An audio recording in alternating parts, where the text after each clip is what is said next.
I'm not easily frightened. Back home in Ohio, I work construction, which means long nights, noisy machinery, and guys that consider pulling practical jokes to be a part of their identity. However, things are different now than they were on that cruise last summer. It's the sort of stuff that irritates you. The memory of that voice over the ship's speakers still causes me to turn on the TV at night so I can avoid having to sit in stillness in my apartment. I'm 31 years old, my name is Eric, and I've never taken a cruise. Natalie, my girlfriend, had persuaded me to do it. 7 days away from Ohio, winters, bills, and work-related stress, she referred to it as our big escape. I assumed it would be nothing but expensive beverages, buffets, and sunburns. Just another motel on a floating platform. The ship felt alive that first night. It's only until you're roaming the decks that you realize how enormous these things are. The air smelt bitter like fuel and salt, the steel frame groaned when the waves smacked against the hull, and the incessant hum of the engines vibrated beneath the feet. I recall thinking, so this is it, as I stood at the railing and gazed out into the empty, dark ocean.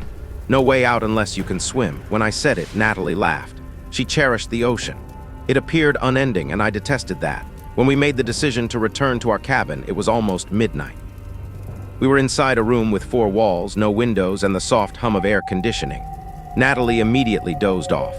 The PA system came to life as I was half asleep and partly listening to the soft hum of the engines. It was the first time. It wasn't the captain's polished accent or the upbeat cruise director's voice. It sounded distorted and flat as if it were coming from a faulty cassette. I sat up straight and said, "Attention passengers, lifeboat drill begins now." My stomach grew constricted. During the safety briefing earlier that day, I had been paying attention because we had previously completed our lifeboat drill, which was always scheduled. Natalie stirred but remained unconscious. The words "lifeboat drill begins" were repeated softer this time, like if they were floating through static, and then there was stillness. I strained my ears and waited, but nothing came. No footsteps in the hallway, no alarms, no movement. Nothing but the ship's steady hum. When I questioned a member of the crew about it the following morning, they smiled politely and informed me that no announcements had been made after 10 o'clock. They suggested I must have been dreaming. I knew I hadn't, though, and that was only the start. It should have been better on the second night. I assumed I would be too tired to notice anything odd after spending the entire day in the sun, having too many drinks at the pool bar, and having Natalie drag me through some absurd dance lesson on the upper deck. However, I was awake once more as soon as our cabin's lights went out. At that moment, I became aware of the ship's true volume, not the parties or the music, which gradually faded. I'm referring to the ship's bones. The sound of the engines deep beneath us rumbling softly, the steel groaning and expanding, and the occasional tremble as we struck a larger wave. The room without windows seemed to amplify every sound. Beside me, Natalie slept soundly, completely unconcerned. At approximately 1:15 a.m., the speakers began to hiss. Immediately, my chest constricted. "Passengers, pay attention. Stay in your cabins." The voice was the same as previously, broken and monotone, as if it were being dragged through static. "Do not open your doors." I listened and froze. At first, I thought this may actually be an emergency. But why wasn't there an alarm if it was? Why weren't the hallways being pounded by anyone? I slid out of bed and touched the cabin door with my ear. Quiet. No panic, no footsteps. The walls were trembling with that low mechanical hum. "Remain." "In your cabins," the notification said again, this time with a greater distortion and a longer lag. Then very faintly under the distortion, I think I heard something else. "Do not open your doors." A muffled sound of sorts. It's almost like a bang. It was distant but caught on the line like fists hammering against metal. Natalie asked me what I was doing when she stirred. I remained silent and lied. I didn't want her to hear it or believe that I was going crazy. The announcement had vanished by daybreak. Everything was as usual. The same over-enthusiastic cruise director on the microphone, families eating pancakes, and children yelling in the pool. I asked a different crew member, a more relaxed-looking bartender this time. After midnight, he vowed the PA system was locked. "No one makes use of it," he claimed, what had caused me to hear it twice. "Not unless it's a real emergency." And why did I see a woman on the pool deck later that day, looking at me as if she knew something? She just looked at me for too long before averting her gaze as if nothing had happened. She didn't blink or grin. I began to fear the solitude that night. With the boundless ocean, limitless food, and music resonating from every deck, the first night of that cruise ought to have been one to remember. Rather, a sound I shouldn't have heard is what makes me recall it. When the loudspeakers finally came to life, it was late after midnight. I initially assumed it was just a standard announcement, possibly about some late-night event that I didn't care about. The voice then broke through. Passengers, pay attention, stay in your cabins. The words, garbled and nearly robotic, trailed through static. Do not open your doors. Immediately I thought emergency, fire, safety. However, there were no sounds of sirens or footfall in the hallway outside. Nothing but quiet.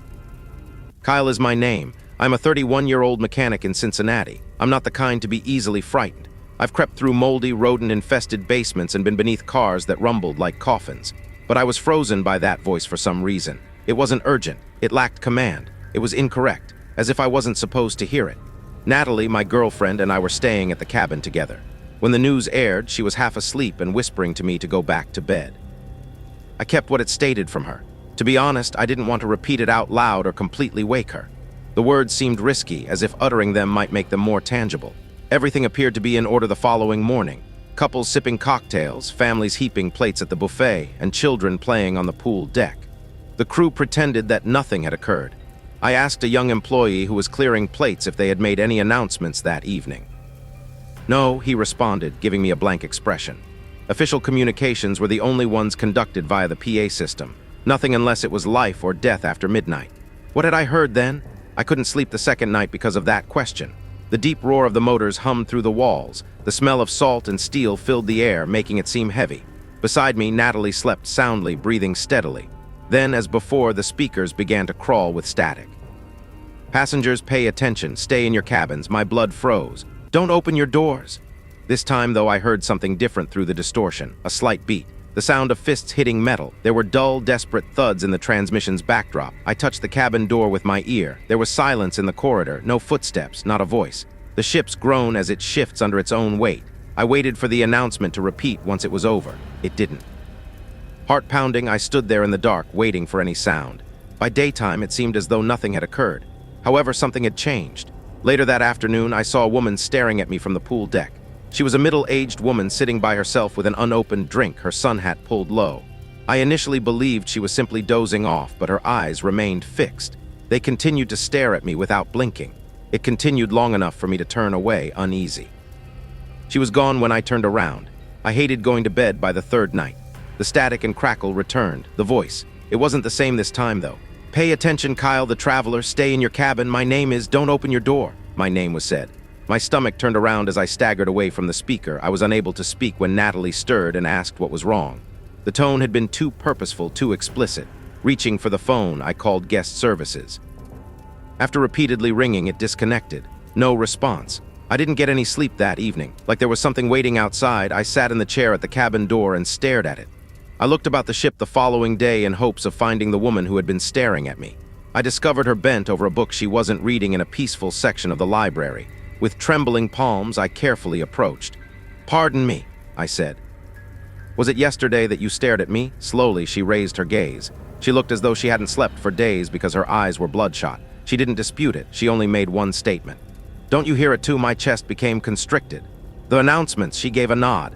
"Don't pay attention, don't respond to it." I pushed her for more, but she simply closed her book and left, leaving me standing there feeling sick to my stomach. "And for God's sake, don't open your door." The announcement was made once more that evening. The voice wasn't distorted this time. It was obvious, human. "Kyle, open your door." Natalie, who was half sleeping next to me, awoke and inquired as to why I was awake once more. I pleaded with her to remain motionless, but she was already getting out of bed. "Baby, it's just the PA." I was horrified to see her lunge for the handle and say, "Calm down." "Open your door," the voice said again, sharper now, almost begging. I jumped across the cabin and pushed her back, slamming the lock. She first resisted me, perplexed and agitated, until she saw my face. I wasn't just freaking out. One final crackle came from the speaker.